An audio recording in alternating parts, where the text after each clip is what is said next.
माझे बंधू राहुलदादा शेवाळे यांना सर्वप्रथम आपण टाळ्यांच्या गजरामध्ये शुभेच्छा देऊया।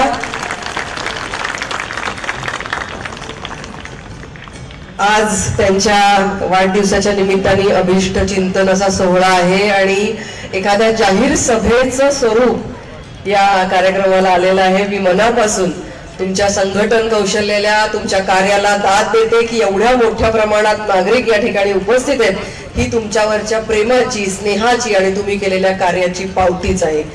या कार्यक्रमासाठी उपस्थित असलेले अतिशय कार्यक्षम असे आमदार माननीय राहुलदादा कुल, त्याचबरोबर अशोक भाऊ टेकावडे ज्यांनी आता आपल्याला छान असं मार्गदर्शन केलं आणि अतिशय छान विचार राहुलदादांबद्दल व्यक्त केले असे रोहिदासजी उंडरे पाटील, आमच्या प्रतिभाताई शेवाळे, संदीपजी बेलदरे, छायाताई गदादे, थोड्या वेळाने इथे मान्यवर सगळे येणार आहेत। त्याच्यामध्ये मान्य चंद्रकांतदादा पाटील येणार आहेत, दत्तामामा भरणे येणार आहेत, योगेशजी टिळेकर येणार आहेत, सगळेजण येणार आहेत। पण मला फक्त थोडीशी गडबड आहे, दुसऱ्या कार्यक्रमाला जायची, उद्या पहाटेचं फ्लाईट आहे, दिल्लीला अधिवेशन चालू आहे, तुम्हाला सगळ्यांना माहिती आहे।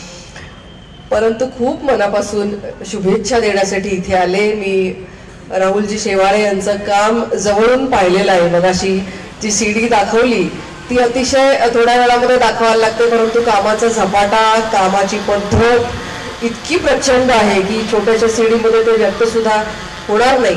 मी नुकतंच महानगरपालिकेमध्ये आयुक्तांकडे काही विषयांवर चर्चा करायला गेले होते। एखादी व्यक्ती नागरिकांसाठी काम करत असताना कामाचा पाठपुरावा कशी करते हे मला त्यांच्या स्वभावावरून कळलं। म्हणजे नुसतं पत्र देऊन थांबायचं नाही तर गिरमिट लावायचं त्याच्या पाठीमागे। मी अगदी दिल्लीला सुद्धा गेले तरी ताई असं झालं, ताई तसं झालं, ताई यांना फोन करा, अजून काम चालू झालेलं नाही, टेंडर झालेलं नाही। म्हणजे जे 36 कोटीचा उल्लेख इथे केला, देवेंद्रजींना भेटून त्यांनी निवेदन दिलं होतं आणि काम मंजूर करून घेतलं की हे गाव जर महानगरपालिकेत समाविष्ट होत असेल तर महानगरपालिकेमध्ये समाविष्ट असलेल्या इतर जो भाग आहे त्या भागात सारख्या सोयी सुविधा या भागातल्या नागरिकांना मिळाल्या पाहिजे हा आग्रह या नेत्याचा आहे आणि तुमच्यासाठी धडपड करण्याची वृत्ती। आणि त्यामुळे एखादं काम मंजूर झालं म्हणजे झालं असं नाही, त्याच्यात समाधान असं नाही, तर ते प्रत्यक्ष होईपर्यंत कामाचा पाठपुरावा करण्याची चिकाटी, धडपड आणि निर्भीडपणा की लोकांसाठी मी मागतोय कुठल्याही प्रकारची भीड न बाळगता पाठपुरावा करणे, सकाळ संध्याकाळ फोन करून की ताई हे करा, ताई ते करा, ताई यांना फोन करा। तर महानगरपालिकेमध्ये सुद्धा आम्ही गेलो होतो, आयुक्तांशी अतिशय तुमच्यासाठी भांडून बोलून काम करून घेणारी ही व्यक्ती आहे। त्यामुळे ड्रेनेजच्या कामाचा पाठपुरावा असेल, पाणी पुरवठ्याच्या योजनेचा पाठपुरावा असेल, तर हे सगळं करून आपल्या नागरिकांना लवकरात लवकर सोयी सुविधा कशा मिळतील याची तगमग राहुलजींची आहे। मी मनापासून त्यांच्या कामाला शुभेच्छा देते, अभिनंदन करते त्यांचं। त्यांच्या पाठीमागे ताई उभ्याच आहेत खंबीरपणे,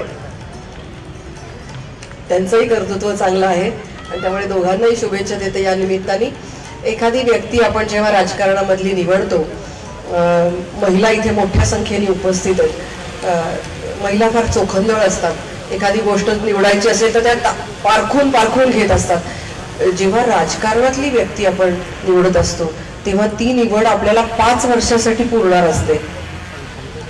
त्यामुळे ती निवड करत असताना आपण अतिशय चोखंदळपणाने ती निवड केली पाहिजे।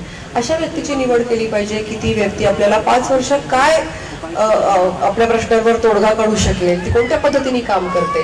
तर मला असं वाटतं की ही सगळ्या बाबतीत योग्य अशी निवड तुमची ठरेल महानगरपालिकेमध्ये। मी चंद्रकांत दादा आणि बाकीची मंडळी आल्यावर सांगणार आहे की आपण सगळेजण मिळून राहुलदादांच्या पाठीमागे उभं राहूया।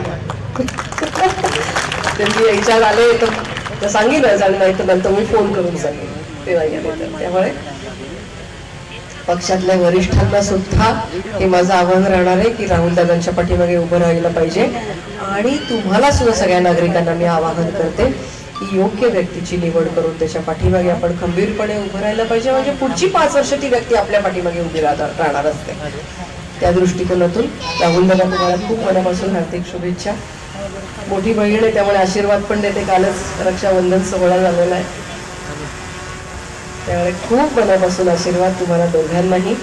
आणि या भागाचा विकास करण्यासाठी जे जे काही राहुलदादा सांगतील तेथे करण्यासाठी त्या त्या अधिकारी पदावरच्या व्यक्तीशी संपर्क करण्यासाठी आम्ही पण त्यांच्या पाठीमागे उभे आहोत एवढंही या निमित्ताने सांगते. अतिशय सुंदर कार्यक्रमाचं आयोजन केलं आणि सूत्रसंचालन करणारे मंदार महेश राऊत त्यांचंही एकदा जोरात आपण अभिनंदन करूया. कारण ते खिंड लढवतात मगासपासून मी बघते अतिशय कौशल्याने ते खिंड लढवत आहेत त्यामुळे त्यांचंही अभिनंदन. कारण सूत्रसंचालन करणाऱ्याचं काम खूप महत्त्वाचं असतं.